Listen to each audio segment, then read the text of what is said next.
Greetings, comrades, and hello everyone, I'm Quint866. Welcome to a new series of videos that I'll do specifically for the holidays, depending on, well, which holiday is nearest, obviously. And in this case, it's Halloween. I know it's only October 4th when I posted this, but you know, I just kind of felt the need to do this early because I typically am a bit late on my videos sometimes. So without time to waste, let's haste into 5 things that scared me as a kid in video games. Again. Okay, I know some of the ones I labeled in my previous video that had a similar premise to this effect was kind of stupid. It had a couple stupid entries. I mean, even though the Phantom, I admit, was pretty hard, I'm gonna be honest with you guys, I kind of exaggerated when I said he was the hardest boss I ever faced. He's not even the scariest either. I just kind of was trying to be atmospheric there. So, here's number 1 on my list.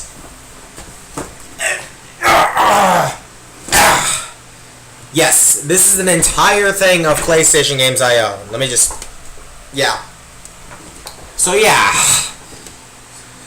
Let's sort through these and see what scared me in each of them, hey?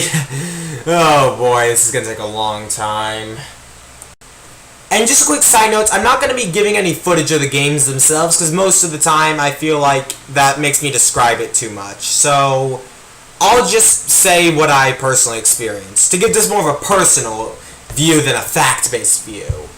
So let's start with number 5. And this one comes from a game that me and my friend actually played, Mr. Game Tiger 9000. Yeah, in case you didn't see this one coming, I love Time Crisis, I love the gun controller, or gun con, or whatever it was called. But for some reason, whenever I got to this game, I was always so scared of getting a time over. And that'd be bad enough if the time over screen when you run out of time isn't so goddamn scary, excuse my French. But seriously though, like this had a really dark time over screen. Basically, your character falls into the darkness and basically you see like it zoom into his eye as like he just dies immediately. It's not explained why running out of time kills him, but it just scares me to see his reaction to him running out of time. It's kind of scary in all honesty.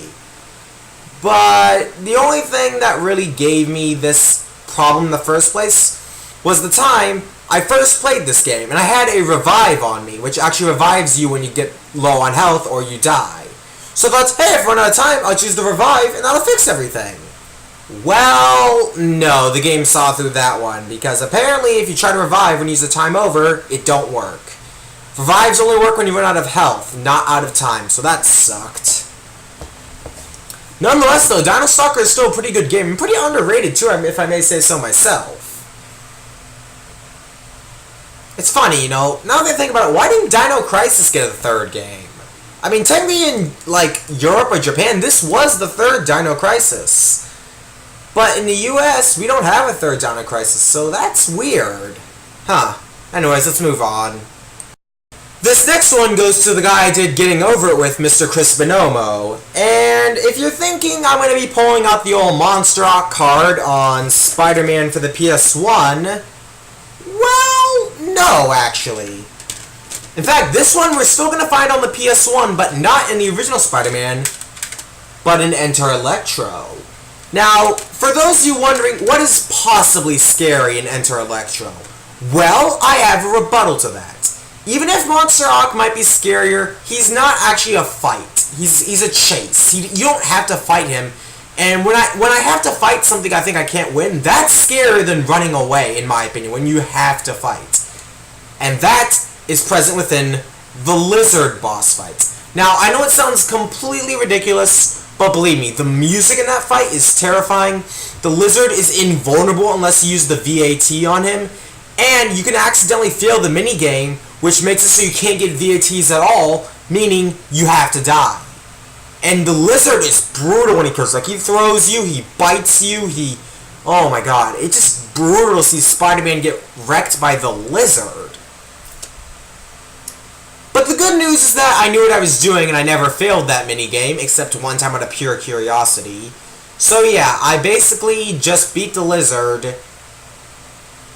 But man, let me tell you, it was not easy on hard mode. On hard mode, it was pretty dang tricky, and I'm gonna be honest, the music during that fight, the soundtrack, is pretty dang scary. It's like if you were in Resident Evil and you're in the middle of a fight that you couldn't win. Like the Mimi chase in Super Paper Mario, how you couldn't kill her, so you had to find a way to make her invincibility go away. So you just had to keep running until you found out what the invincibility get rid of thing was. But that's enough of that. Let's move on to the next number. Number 3. I unfortunately haven't gotten this game in the mail yet, so let me just set that down. For those of you wondering if I am actually a Nintendo fan, believe it or not, yes I am. I've been a Nintendo fan before I was a fan of the PlayStation. So much so that, oh god, that's the wrong cartridge. So much so that I still have my original cartridge of the game I was going to get the port of for the PlayStation 1. Mega Man Legends, also known as Mega Man 64. I've gone into detail about this before on my channel, but I will be honest when I say that I was pretty scared of Mega Man Juno, because I know he looks kind of goofy now, and he's like, allow me to terminate your program. He says that so nonchalantly and relaxed, even though the world is gonna die. But even so, what really scared me about him was his difficulty. And even though, as a kid, this was scary, even though it's not now, I was kind of scared by him acting so nonchalantly to the world gonna be ended. Like, it was kind of scary to see he was that heartless and sadistic. Plus, his fight is pretty challenging, considering you can't lock on and move at the same time. You can strafe, but you can't lock onto the enemy, meaning you have to painstakingly aim everything perfectly. At least in the version I played, but that's really all I gotta say for Mega Man 64 / Legends for the PS1. Even though I haven't actually gotten to Juno himself, I know my brother did, and I tried one time on his save file. And boy did I suck ass at that fight. I know, I was a wimp. Leave me alone. Let's move on. Number 2. This one's also on the Nintendo 64. Again, Mr. GameTagger9000 recommended this one to me. And even though I had this game since I was a kid, I got it recently on the PlayStation to see the differences, and it was pretty much the same. Gex, Enter the Gecko, also known as Gex64, Enter the Gecko.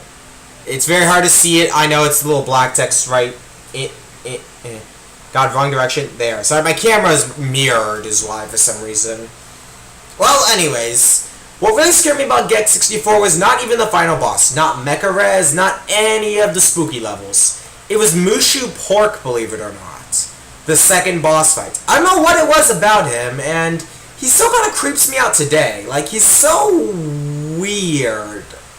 In kind of a way that makes him a little bit scary. But, you know, I'm fine with that. Except when he laughs. That laugh has traumatized me since a kid. Okay, now for number 1.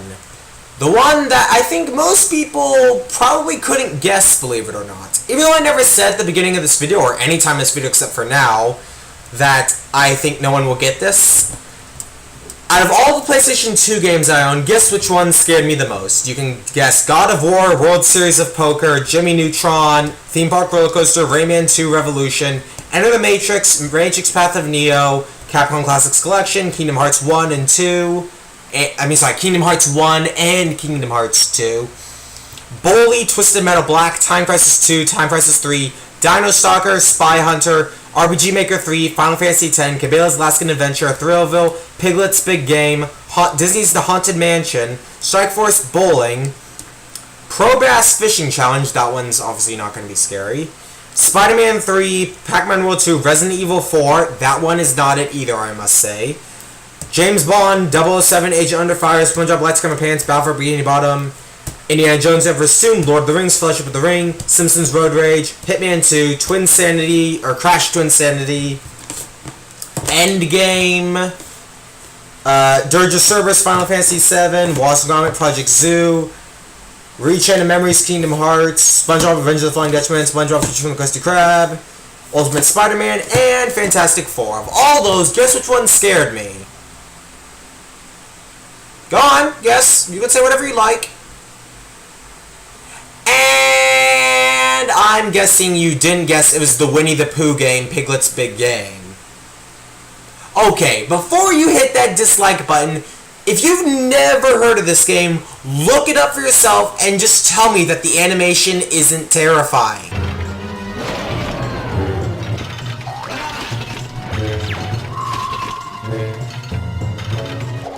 I don't blame you, Mr. Slot Machine Heffalump.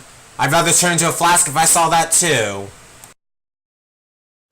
Like, the character models are weird, and the way every mechanic is in the game just creeps me the heck out.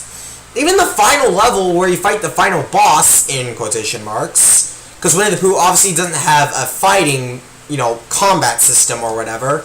The final boss is a giant shadow. And no, he's not like a shadow of like an animal or something. He's really just a shadow of a gaping mouth. A shadow of the maw of the void. That's how scary it scared me, to the point that I never played that game again.